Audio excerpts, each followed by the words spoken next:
Right, apologise, it's been a while. Excuse the noise, it's a bit manic in here as you see. Printing again. Just going to test out a little stool design I played with using Loft in Fusion 360.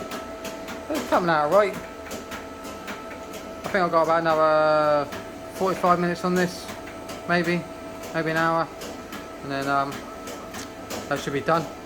So hoping to catch the transition, because I'm going from, got the bluey white or arctic white, which I'm using reflow pigment for, but the recycled PETG that I normally use, the flakes Regrind, and then hopefully there'll be a transition any time between white and black. But I think I might have to sit here for a while, so I think I'll have to pause this and come back when it starts changing. Okay, here we go. You can see it now, it's starting to change. That's a clear dark line. So I should get a little transition of grey and then black, depending on how quickly it mixes. Might just be a quick little line. We'll see.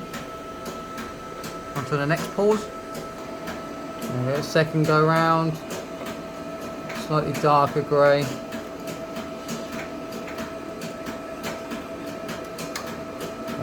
Yeah, no, that should be quite a nice transition. Oh, in case you're wondering, right, so, ow, I just stabbed myself. This, as you can see, most people probably know, it's moisture resistant MDF. And on top of that, if you look up, you can see I've coated it. And that's what I've coated it in.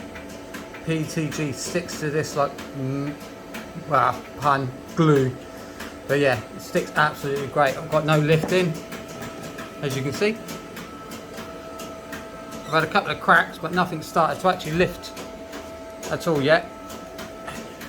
But I use that for, this is not, as you can tell, it's not in a heated bed, and it's PETG in the open air. And I also use that in an open air printer for nylon too. So a bit of wood glue on some blue tape, so you don't have to worry about ruining your build plate. And Bob's your uncle. Absolutely sticks like glue. Works a bloody treat. And if you want to get it off, what I do is I put either a bit of IPA down, because I prefer it just to evaporate, or I'll put down a bit of water, or hot water.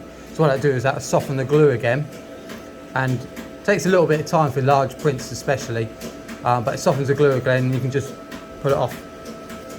But well worth the effort. It saves having to waste loads of energy heating a, you know, what we got here. It's like a 2 meter plus bed. So if I can print in open air, I'll print in open air.